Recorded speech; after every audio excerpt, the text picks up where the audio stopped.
Oh, So no. before we get into the lab, we are going to review Punnett squares. Okay, so real quick, reviewing Punnett squares. So everyone, you can make a Punnett square in your notes. Okay, don't worry about this. This is what we're doing today. And I need someone to tell me your favorite letter. Favorite letter in the alphabet. A. A. All right. So we're going to use big A, little a. Can you guys see that up there or no? Yes, you can. It's barely on screen. Okay. So big A, little a.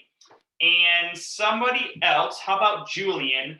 Give me a trait, like something that our bodies have, like eye color, hair color, ears, something that could be a trait that we're gonna Punnett square. Blonde hair.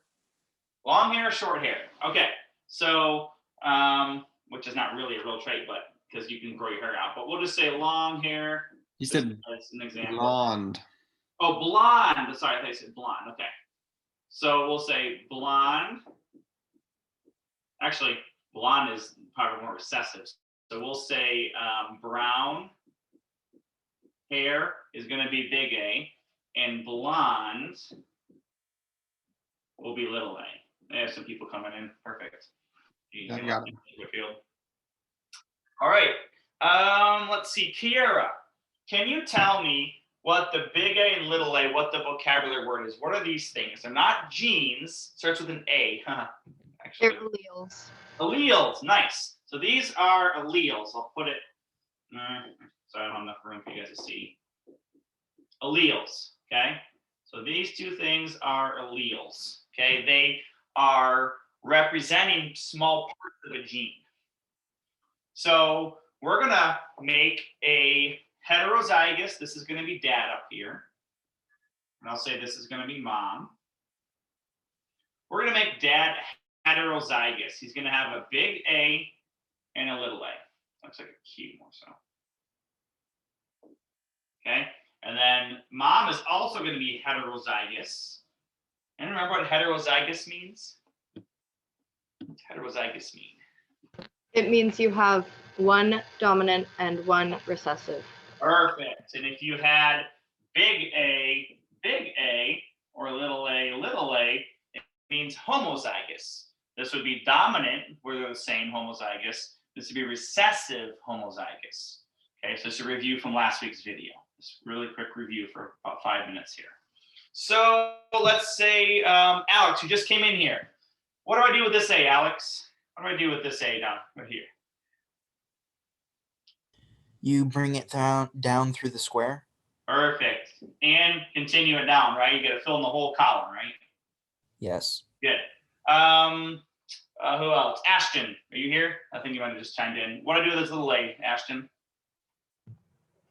You bring it down. Bring it down. So if Um, it's to both of them, yeah. And if it's a little A, I usually try to put it on the right because you usually want the dominant one on the left and then the recessive one on the right if you have one. Okay, same thing with these. For the rows over here, you bring them over to both. So now I have big A there and big A there, and the little a, move it over, little a, move it over. Okay, I get 2 words. Genotype and phenotype. Devin, can you tell me the genotype? What is a genotype? Isn't it like which thing is gonna win over? Like dominant or recessive is gonna win over? Yep. So, well, the genotype is sort of, they're kind of mixed, but the genotype is the actual alleles. Like you've got a dominant, you got a dominant. Okay. So the genotype, you've got a big A. Here's one of them, right? Okay. Then you've got what? 2 heterozyguses. So there's a genotype. Okay. You've got a big A, little a. Okay. And then you've got one here. Little a, little a. Okay. Now, somebody else, let's pick Makaira. how many big A's do you have, Makaira? Big A.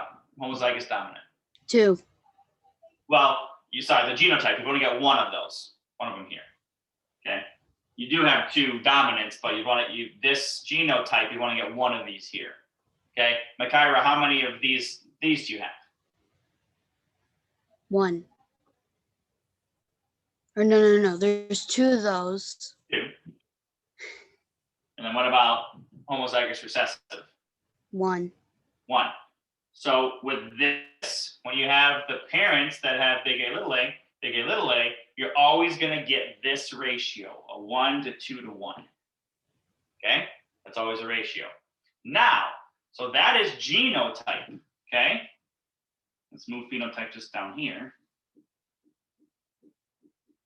just so it's easier to see.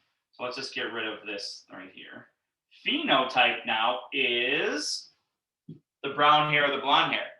Okay, so sorry, it's just out of focus for you guys, but you can see the brown hair up here. So what's this one, everybody? Brown or blonde? Brown. Brown, because it has at least one big A, the dominant. This one also has one big A, so it's brown, because those are identical. This is brown. What about this one, though? Recessive, so it's got the what? Blonde. So the phenotype is the brown versus the blonde. There's 3 and 1. Okay. So this is just the review of filling in the Punnett square, because this is going to then go into some of the stuff we're doing today, which it should be very basic for you guys to transition from what we learned last week to transition into our polygenic tree.